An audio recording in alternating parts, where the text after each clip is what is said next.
Hello out there, it is David Miller, a Phoenix, Arizona multimedia artist and educator. Today we are going to talk about something I feel is relevant to almost any kind of artist, and that is setting up diverse income streams. A lot of you who are creative people or artists or dancers or actors or whatever, at one point in your life you had a relative tell you that you need to get a real job, that you cannot depend on money for being a creative person. So I'm going to talk against your parent because I had the same thing in my life. I have gone through periods of my life where I've only done creative things, where I've only done freelance things, where I have only done paid work that had no relevance to my creative side. But now that I'm in my 40s, I feel like I've got a good plan and I want to share it with you. These are the diverse income streams that I see as available to anyone as a creative artist. So number one is we have to create products that we can exploit over and over again. If we spend months working on an oil painting, we have to find a way to justify that time, and perhaps you can sell that oil painting once, but if you haven't scanned it and licensed that image or created cards or editioned prints of your oil painting, then you really aren't taking advantage of the work you put into creating the single item. And the same goes for photography. If we are doing model shoots, we need to get model releases, and then we can turn some of those images into stock images. We can sell prints of them, but to get paid once to do a thing is not a good method to making money if you're a creative person. And believe me, every artist who is successful in history has figured this out. So if there is a band out there today, they write a song, they put that song in a CD or sell it as a downloadable file, but they sell more than one CD. They don't make the single CD and then hope that somebody pays all the money that they can get for owning that particular song. And in the case of a band who has a legacy built up, say like a U2 or Bruce Springsteen or Led Zeppelin or Beatles or whoever, they create new versions of those old albums. They'll put the demos on them, they'll do remasters. It is all about exploiting something they made once over and over and over again. Now, exploiting is not a nice word. It sounds like a bad word, but believe me, if you're a creative person, you need to get the most out of the things that you are creating. It is not acceptable to create and then abandon things or sell it once and say bye-bye to that. Your creativity is a gift that needs to keep on giving, so the way that you do that is create things that you can exploit more than once. So number two on my list is probably the one that people think is going to work the most for them, and that's freelance. Freelance is where people hire you for a job, presumably because they like your style, and then you do a job for them, and that's it. You move on. You don't have to see each other in the office on a regular basis. My personal experience with freelance is I don't really care for it as much as I do the other things on my list. And one of the main reasons is when I do freelance work, oftentimes I don't end up owning the final product. I have to compromise my creativity in ways that I'm not a huge fan of. But of course, there are other people who love freelance and love the gig economy, and they love getting new jobs and working with new people on a regular basis. These are the things that you're going to find you have to deal with a lot in freelance.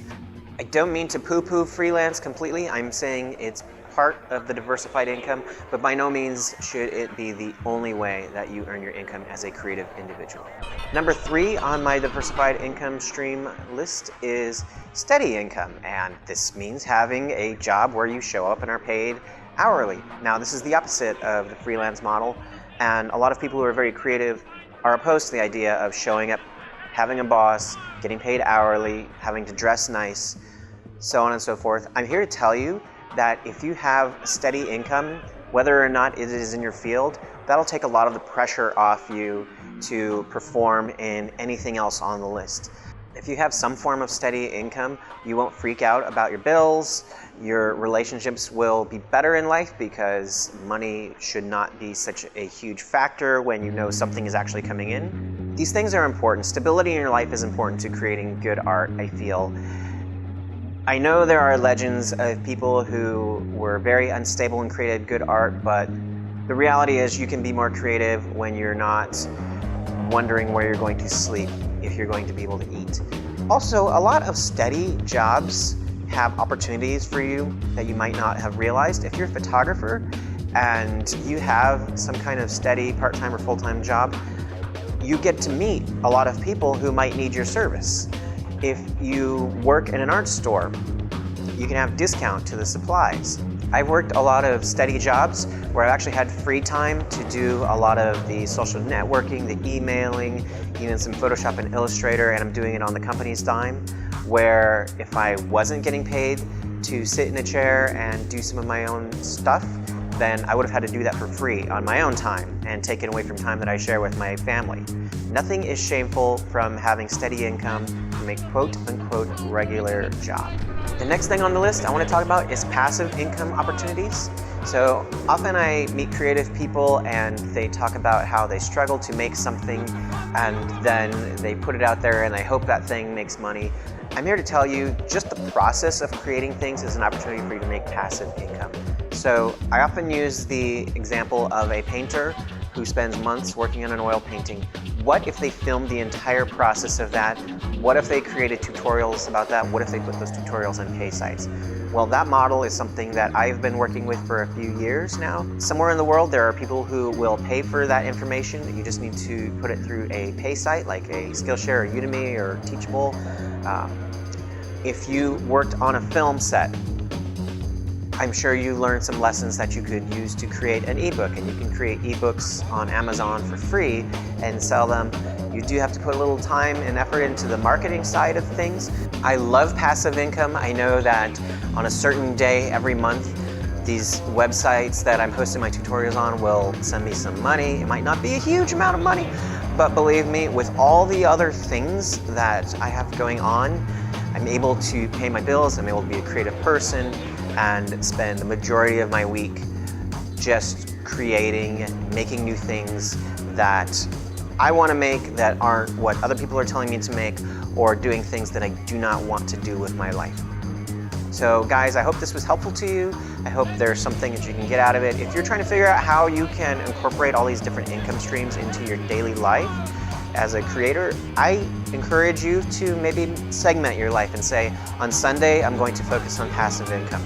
On Monday, I'm going to focus on products that I can exploit over and over and over again. Whatever works for you as a creative person is what you need to be doing, but what you don't need to be doing is nothing and complaining that there's no money to be made in the arts, because most certainly there is. Thanks for watching. Subscribe for more creative tutorials, gear reviews and video art. Also check out our Patreon for weekly bonus videos and model photography sets.